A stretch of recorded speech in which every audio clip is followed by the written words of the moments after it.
வணக்கம். வேளாங்கண்ணியில் 180 கோடி ரூபாய் மதிப்பிலான ஹசீஸ் போதைப்பொருள் பறிமுதல். நூதன முறையில் காரில் ரகசிய அறை அமைத்து கடத்தல். இலங்கைக்கு கடத்த முயன்ற மேற்கு வங்கத்தை சேர்ந்த இருவர் கைது.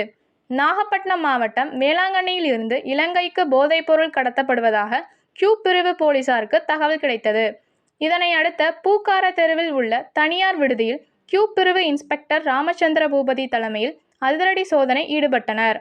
அப்போது விடுதியில் தங்கியிருந்த மேற்கு வங்க மாநிலம் டார்ஜிலிங் மாவட்டம் தியாபரி பகுதியை சேர்ந்த தில்குமார் தபா மக்கர் கவாஸ் ஆகியோரிடம் கியூ பிரிவு போலீசார் விசாரணை நடத்தினர்.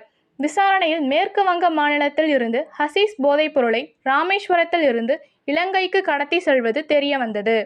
இதற்காக மேற்கு வங்க மாநிலத்தில் இருந்து காரில் ரகசிய அறை அமைத்து அதில் போதைப் பொருளை கடத்தியதும், அதிக தூரம் வாகனம் ஓட்டியதால் ஏற்பட்ட அசதி காரணமாக வேளாங்கண்ணியில் தங்கியது தெரிய வந்தது. மேலும் இன்று அதிகாலை ராமேஸ்வரத்தில் போதைப் பொருளை கொண்டு சேர்க்க உள்ளதாகவும் அவர்கள் தெரிவித்தனர். இதனையடுத்து அவர்கள் காரில் ரகசிய அறையில் பதுக்கி வைத்திருந்த 75 கிலோ ஹசீஸ் போதைப் பொருளையும் கியூ பிரிவு போலீசார் கைப்பற்றினர். கைப்பற்றப்பட்ட ஹசீஸ் போதைப் பொருளுடன் ஹெராயின் கலந்து பிரவுன் சுகர் படுகிறது. கைப்பற்றப்பட்ட ஹசீஸ் போதைப் பொருள் சர்வதேச சந்தையில் 180 கோடி ரூபாய் மதிப்பு எனவும், இந்தியா சந்தையில் 3 கோடியே 75 லட்சம் ரூபாய் என போலீசார் தெரிவித்துள்ளனர்.